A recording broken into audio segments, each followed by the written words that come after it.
Kinwestiyon naman po ang legalidad ng transfer order ng Kamara kay Attorney Zuleika Lopez. Ayon sa Chief of Staff ng Vice Presidente, natatakot siya para sa kanyang pamilya. Nasa frontline ng balitang yan si Gerard de la Peña. Sa transfer order ng Kamara, nakasaad na aprobado ng mga miyembro ng House Committee on Good Government and Public Accountability sa isang special meeting ang paglipat ng kulungan kay Office of the Vice President Chief of Staff Undersecretary Zuleika Lopez. Pero duda rito si Vice President Sara Duterte. Wala nga kayong trabaho pag Friday. Sobra kahayahay ninyo ng mga tao. So hinahanap ko, where is this special doon sa order? Where is this special committee meeting that happened? Because they need the permission of the majority leader and the speaker. Kasi nga walang trabaho eh. So kailangan nila ng permission. Wala nakalagay doon. So how is that a legal order? Giit naman ni Lopez sa parehong online press conference, ipinaglalaban niya ang kanyang karapatan. Hindi raw siya inaakusahan ng anumang krimen, kaya hindi siya dapat makulong sa Women's Correctional sa Mandaluyong City. People have rights in this country. I have a right. And they should respect that.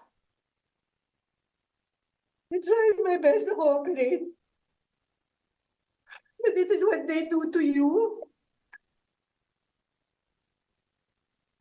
And this is not correct.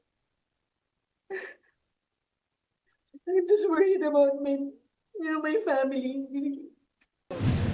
Para naman kay Senator Bato de la Rosa, nakilalang kaalyado ng mga Duterte, walang basehan ng utos ng Kamara na ilipat ng kulungan si Lopez. Bakit mo ikulong doon yung isang babae, isang abogado na pinatawan lang ng citation for contempt? Ngayon, dadalhin mo na doon sa facility for the convicted criminals? It's very unjustified para sa akin. Very unjustified. Magpakuntip-kuntip kayo ng tao tapos hindi nyo kayang bantayan dyan sa inyong facility? Okay lang sana kung doon dalhin sa Quezon City Police District detention, mga ganon. Pero yung detention cell ng mga criminal, ay ng mga convicted criminals, that's the worst.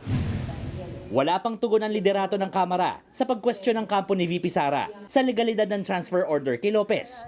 Pero sa isang press conference, nauna nang kinondena ni Good Government Committee Chairman Joel Chua ang pamamalagi ng bise sa loob ng opisina ng kanyang kapatid na si Davao City Representative Paulo Duterte. Isa raw itong protocol breach at nakakaapekto sa seguridad ng Kamara.